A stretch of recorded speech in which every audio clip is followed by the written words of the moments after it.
ভারতের সামনে একেবারেই ঘাড় নোয়ালো না পুচকে বাংলাদেশ। তারা স্পষ্টত এখনো জানিয়ে দিচ্ছে যে তারা ভারতে খেলবে না। শুরুটা হয়েছিল মুস্তাফিজুর রহমানকে কেকেআর থেকে বাদ দেওয়া নিয়ে।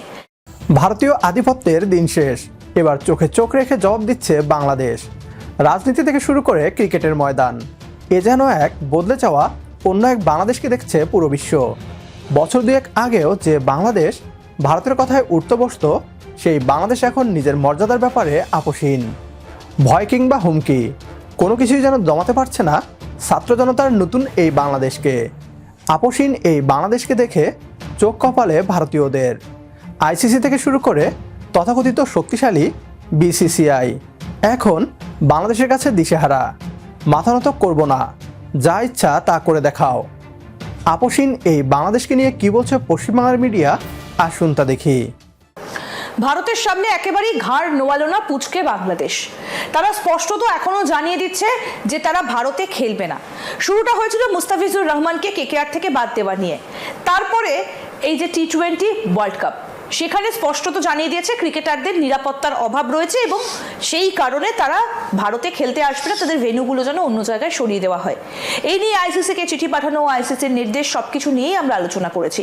কিন্তু এখন প্রশ্ন হচ্ছে, এই পুচকে বাংলাদেশ এত সাহস কোথা থেকে পেল যে তারা বলছে যে তারা ভারতে খেলতে আসবে না, এবং এই প্রথমবার ইন্ডিয়ার সামনে রীতিমতো ঘাড় নোয়ালো না বাংলাদেশ।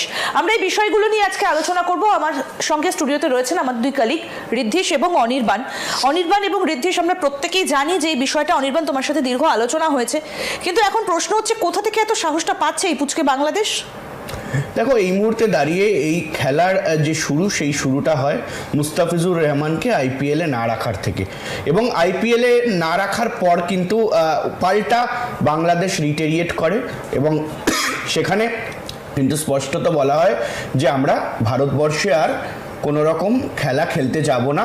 এবং সেখানে যেখানে মুস্তাফিজুর রহমানের একেবারে কোনো নিরাপত্তা নেই, সেখানে পুরো দলের নিরাপত্তা কিভাবে থাকবে, ফলে এই বিষয়টা কিন্তু সবথেকে সর্বপ্রথম তোলা হয়।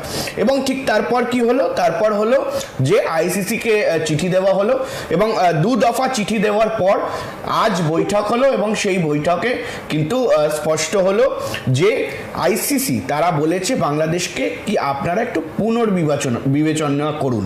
এবং সেই বিবেচনা কি না, এই মুহূর্তে দাঁড়িয়ে ফিক্সচার তৈরি হয়ে গিয়েছে।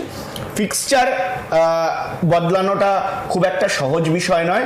বিভিন্ন ভেন্যুতে বিভিন্ন টিমের যে ম্যাচ, তার পাশাপাশি তাদের থাকার ব্যবস্থা থেকে শুরু করে বিভিন্ন ব্যবস্থা সেখানে কিন্তু করা হয়। ফলে সে জায়গায় দাঁড়িয়ে এই মুহূর্তে, শেষ মুহূর্তে এসে প্রায় 1 মাসেরও কম সময় রয়েছে, এবং যা খবর রয়েছে যে 26শে জানুয়ারি অর্থাৎ 26 জানুয়ারি প্রজাতন্ত্র দিবস, সেদিন বাংলাদেশের ভারতবর্ষে আসার কথা, এবং তখন থেকে তাদের প্রস্তুতি শুরু করার কথা। সেটা কলকাতায় হোক বা অন্যান্য জায়গায় হোক, যে কোনো টিম যে কোনো ওয়ার্ল্ড কাপ যে কোনো দেশে খেলতে গেলে তারা কিন্তু একটা প্রস্তুতি নেয় আগে থেকে। এবং যেহেতু 7-8 তারিখ থেকে মূল পর্বের খেলা শুরু হয়ে যাবে, সেই কারণে কিন্তু প্রায় 10-12 দিন আগেই তারা ভারতবর্ষে এসে নিজেদের প্র্যাকটিস করবেন বা নিজেদের একেবারে প্রস্তুতি সারবেন। ফলে তারই মধ্যে কিন্তু এই মুহূর্তে দেখা যাচ্ছে যে বাংলাদেশ তারা বলছেন যে তারা আর খেলতে আসবেন না।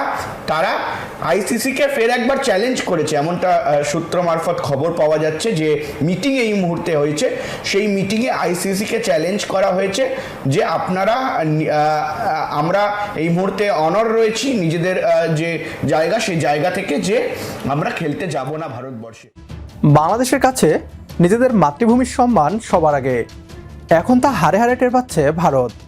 যখন বাংলাদেশ ভারতের দল পাঠাতে অস্বীকৃতি জানায়, তখন ভারতীয়রা বলেছিল চাপের মুখে বাংলাদেশ তার অবস্থান থেকে সরে আসবে। নতুন বাংলাদেশ চাপকে আজ বুড়ো আঙুল দেখিয়ে নিজেদের মাতৃভূমিকে সবার আগে রেখেছে।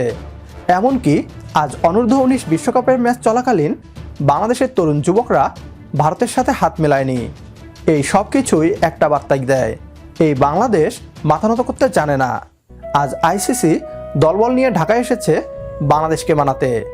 বাংলাদেশ নিজের অবস্থান থেকে এক চুলও নড়বে না।